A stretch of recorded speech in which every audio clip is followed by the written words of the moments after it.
All right, I wanted to do a short video on this 2001 GZ250 Suzuki. It's a pretty fun bike to ride. It's small. You'd think it wouldn't have that much power, but it's fun, and I've had it on the highway a number of times, and it does 70 miles an hour fine, smooth, and feels stable. It's an easy bike to work on. It's only got one carburetor. The tank just has 2 bolts and 2 lines hooked up to it. One of the lines is fuel and the other one's vacuum to operate the vacuum operated petcock. I installed a fuel shutoff valve. That way I could store it in the winter when I don't ride it. It is a single cylinder 250, unlike some of the other 250s. It has 2 header pipes, even though it's a single cylinder, 1 spark plug. I thought that was kind of neat. Parts for this bike are really cheap. You can get the whole clutch for $33, including springs, friction plates, and the steels. That's pretty neat.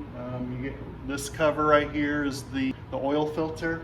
It has a cartridge style oil filter, so you take that out. It makes a little mess here, but it's not too bad. It has your sight glass for checking your oil when you're adding it.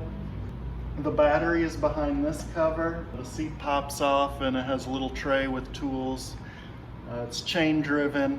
You know, it's meant to be a light bike, so it has preload adjustable shocks. Right now they're on the stiffest preload, but it's still a pretty soft ride.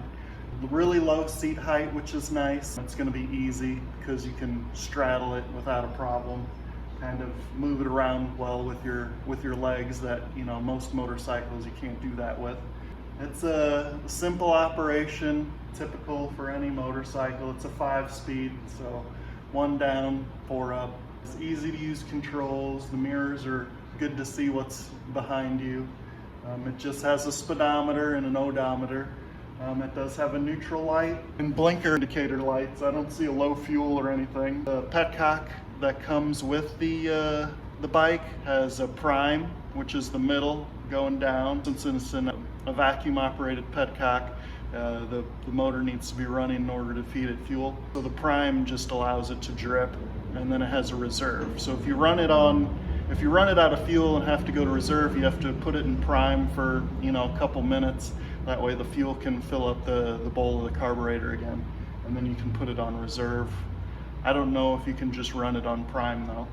I feel like you should be able to. A single rotor in the front, mechanical drum brake in the back. So, you know, it's just got cables to adjust. Chain adjustments back here with bolts. So you adjust each side to the desired chain tension. Starters right here in the front, so that's easy to get to if you need to replace your starter. Spark plug, you'd have to take the tank off, and then you have easy access to the spark plug.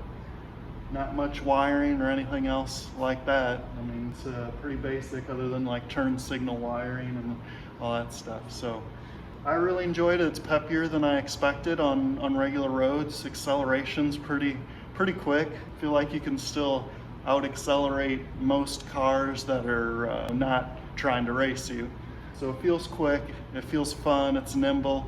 I had it, you know, leaned over quite a ways when I was getting on the highway, and I thought that was fun.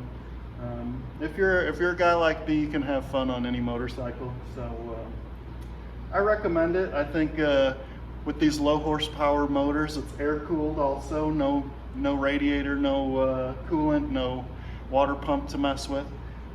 But with these low powered bikes, I think they last forever because, you know, they don't make that much power. They're kind of designed with caution, you know, not too much can go bad.